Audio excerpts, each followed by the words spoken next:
አውሬው መነከስ በኋላ የደረሰብን እንዲሁም ደግሞ እየሰማናቸው ያሉ ነገሮች እጅግ በጣም አስደንጋጭ ሆነዋል።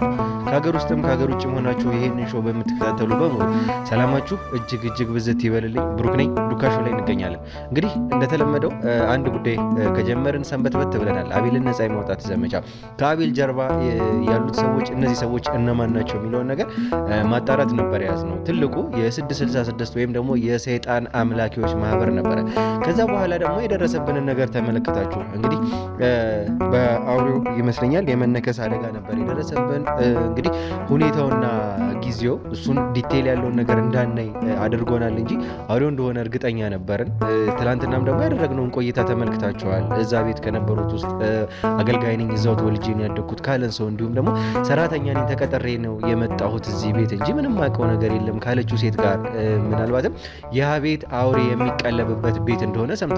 እኔም ምናልባት በየፕሮግራሙ መሀል መቆራረጥ የድካም ስሜት ሊኖር ይችላል። ምክንያቱም አሁን እንዳያችሁት ከሆነ በጣም ብዙ ማስታገሻዎችን የህመም ማስታገሻዎችን ከዛ በተጨማሪ ደግሞ የተለያዩ መርፌዎችን እየተወጋው ነው እዚህ ፊት ለፊታቸው ያለሁትና እጅግ በጣም ውስጡ ህመም ይሰማኛል። በመሀል ህመም በተሰማኝ ቁጥር እንደውም የተለያዩ ማስታገሻዎችን እየወሰድኩ ነው በተቻለኝ አቅም እዚህ ፊት ለፊት ቆሜ ያለው ነገር እንዳይቋረጥ ለማድረግ እየሞከርኩ ያለሁትና በዛም በመሀል ይሄ መቆራረጥ አይነት ነገር ከተሰማችሁ ከዚሁ ቀድሜ ይቅርታ መጠየቅ እፈልጋለሁኝ። በጣም ህመም አለው እጅግ በጣም እና ያንን ደግሞ በማስታገሻ ነው ታግሼ እስካሁንም ቆሜ ለማውራት ያለሁት።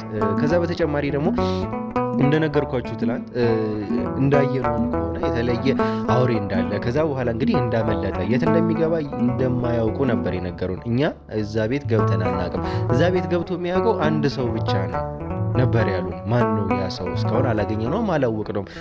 መጨረሻ ላይ ምናልባትም እያወራን በነበረበት ወቅት አንድ ሰው መጥቶ ነበረ። ማን ነው ያ ሰው ብለን በምናጣራበት ጊዜ እንግዲህ እንደተለመደው የአምልኮ ቦታ ነው፣ አምልኮ ነው መቼም እነሱ የሚሉትና ያንን የራሱን አምልኮ ሊፈጽም የመጣ ሰው እንደሆነ ነው ማረጋገጥም የቻልነው። ምናልባትም እኛ በጊዜው የገመት ነው አውሬውን የሚገዝተው ወይም ደግሞ አውሬውን የሚቀልበው ሰው ይሆናል የሚል ነበረ። ጥርጣሬያችንም በጊዜው ሊሆን ይችላል የሚለው ግን እሱ እንዳልሆነ ነበር ያረጋገጥነው።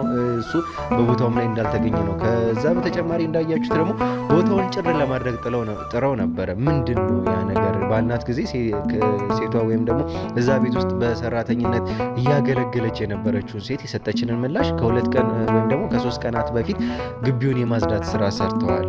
ምናልባትም የሚመስለኝ እንደደረስንባቸው እርግጠኛ መሆን ችለዋል እነዚህ ሰዎች እና በዛ ምክንያት ያለው ማስረጃ ይሆናል የሚለውን ነገር ማጽዳት ጀምረዋል። ለምንድን ነው እንዴት ነው ይሄ መረጃ ያደረሳቸው? ማን ነው እኛ እንደደረስን መረጃ እየሰጣቸው ያለው ሰው ማን ነው የሚለውን እንግዲህ ምንደርስበት ይሆናል። አሁንም ቢሆን ብዙ ማጣራት ያሉብን ነገሮች አሉ። ምንድን ነው ይሄ ነገር?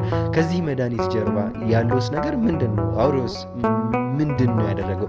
ከአውሬው የሚቀዱትስ ፈሳሽ ነገር እንደ ደምም ነገር ይወስዳሉ። ለቤተሰቦቼም ጨምሮ ይሄ እንግዲህ ማይክሮቺፕ የሚሉት ነገር የሚሰራበትም ነገር ከዚህ ከአውሬው የሚወሰድ የሆነ ያክል ፐርሰንት አለው። ምንድን ነው እየተደረገ ያለው? እኔስ ጋር የደረሰው ነገር ምንድን ነው የሚለውን እያንዳንዱን ነገር ማጣራት አለብን። ከዚህ ጀርባ ያለውን ነገር ምናልባትም ፋርማሲስቱ ለእኛ ይጠቅመናል ብዬ አስባለሁ። ይሄኛውን ነገር ከዚህ የሚወሰደውን ጨምሮ የተለያዩ መድኃኒት ኢንግሪዲየንቶችን ጨምሮ መድኃኒቶችን በማዘጋጀት የሚሳተፍ ሰው እንደሆነ ነው።